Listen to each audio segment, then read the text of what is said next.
Il a dirigé son pays pendant 33 ans, sans coup d'État. Il a transformé son village natal en capitale. Il a construit la plus grande basilique du monde, en pleine savane africaine. Pourtant, peu de gens connaissent vraiment son histoire. Il s'appelait Félix Houphouët-Boigny.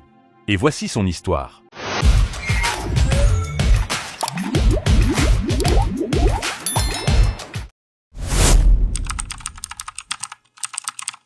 On est en 1905, en pleine colonisation française.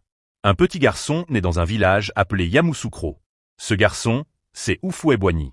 Il n'est pas n'importe qui, il est issu d'une famille royale baoulée. Et très tôt, il est repéré pour son intelligence. À une époque où l'école, c'est un luxe rare pour un Africain. Lui, il va jusqu'à Dakar, faire des études de médecine. Résultat, il devient médecin en brousse, il soigne, il écoute, et surtout, il observe. Il voit comment les colons exploitent les populations. Et ça, il ne l'accepte pas. En 1944, il fonde le syndicat agricole africain. Sa mission? Défendre les planteurs locaux contre les colons. Et il ne s'arrête pas là. 2 ans plus tard, il est élu député en France, à l'Assemblée nationale. En 1946. C'est pas rien. Il monte en influence, fonde un grand mouvement panafricain. Et devient, progressivement, le porte-voix de toute une génération de leaders africains.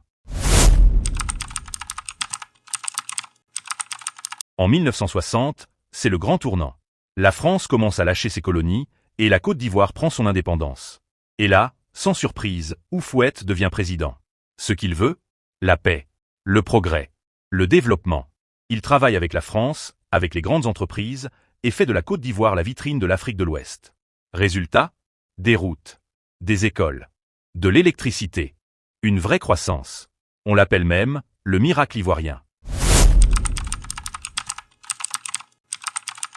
Et là, il fait quelque chose de complètement fou. Il prend son village natal, et il en fait la capitale politique du pays. Oui, il déplace la capitale d'Abidjan à Yamoussoukro. Et pour marquer le coup, il fait construire une basilique géante. Mais pas juste une simple basilique. Une basilique plus grande que celle de Rome. La plus grande église du monde. En pleine savane ivoirienne. Pourquoi? Parce que Houphouët, c'est pas juste un président. C'est un bâtisseur, un homme de symbole. Il veut laisser une trace. Il reste au pouvoir pendant 33 ans. Une longévité politique record. Et même si l'économie ralentit à la fin, même si certains lui reprochent une forme d'autoritarisme doux, il continue à prôner la paix, le dialogue, jusqu'à son dernier souffle. Il meurt en 1993, à 88 ans. Et son départ ouvre une nouvelle période, plus agitée, dans l'histoire du pays. Houphouët-Boigny, c'est un peu le géant tranquille de l'Afrique. Il a construit un pays, à sa manière, avec ses convictions, sa vision, et une bonne dose de béton symbolique. Et maintenant que tu connais son histoire, une question, est-ce qu'on peut diriger un pays aussi longtemps, sans s'éloigner du peuple? Je vous laisse avec ses conseils.